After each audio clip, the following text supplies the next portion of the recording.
TV La Capitale, la chaîne des régions.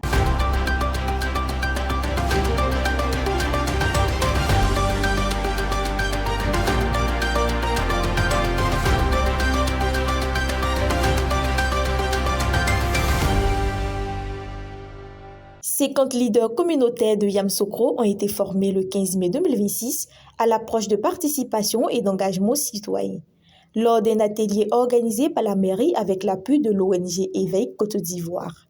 L'objectif est de préparer une consultation populaire et de mettre en place des instances de gouvernance participative.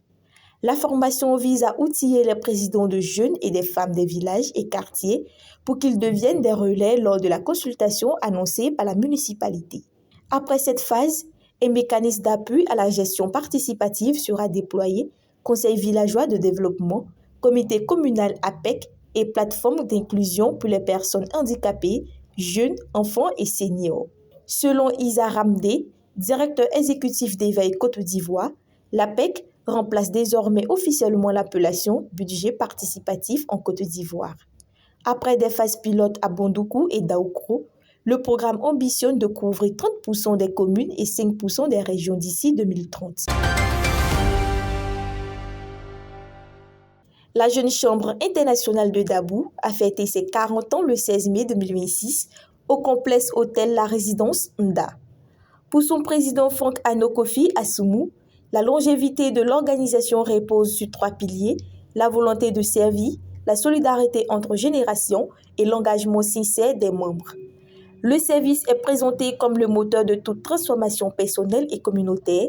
L'union intergénérationnelle maintient la dynamique, tandis que l'engagement des membres vise à faire avancer le développement local tout en se formant soi-même.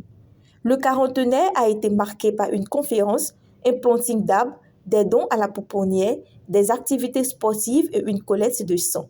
Anciens et membres actuels ainsi que des délégations venues d'Abidjan, Fresco, Daloa et Boaké ont participé sous le thème Rise and Shine.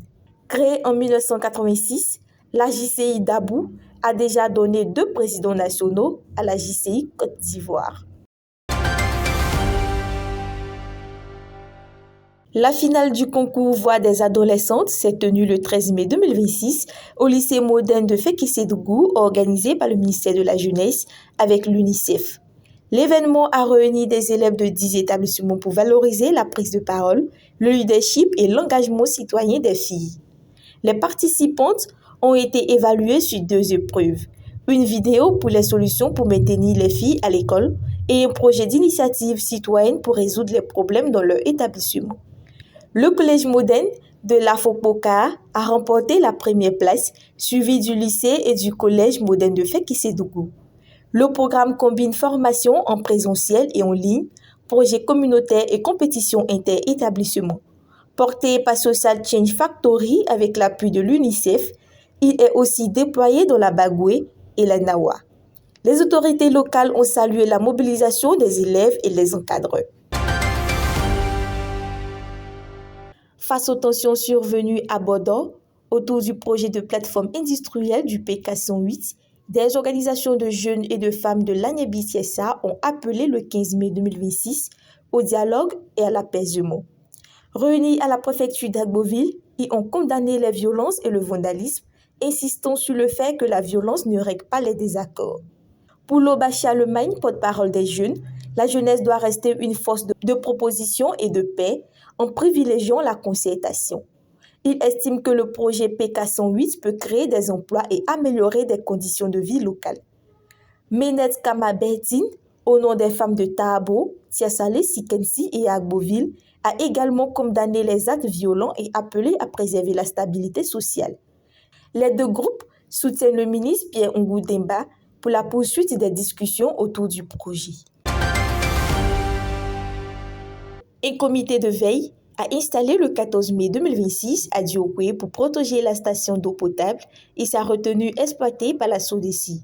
Créé par arrêté préfectoral le 13 avril 2026, il doit délimiter définitivement le périmètre de protection et recenser les installations et activités dans la zone, habitation, exploitation agricole, atelier, parc à bétail. Assurer l'écoulement des eaux de pluie vers la retenue en supprimant les obstacles identifier les sources de pollution et encadrer les activités des usagers, proposer un plan d'aménagement du périmètre et gérer les conflits liés à l'eau. Le préfet du Guémo, Jean-Marie Vianney Adotano, a insisté sur la sensibilisation des populations pour garantir la réussite de l'initiative présentée comme essentielle à la sécurité sanitaire.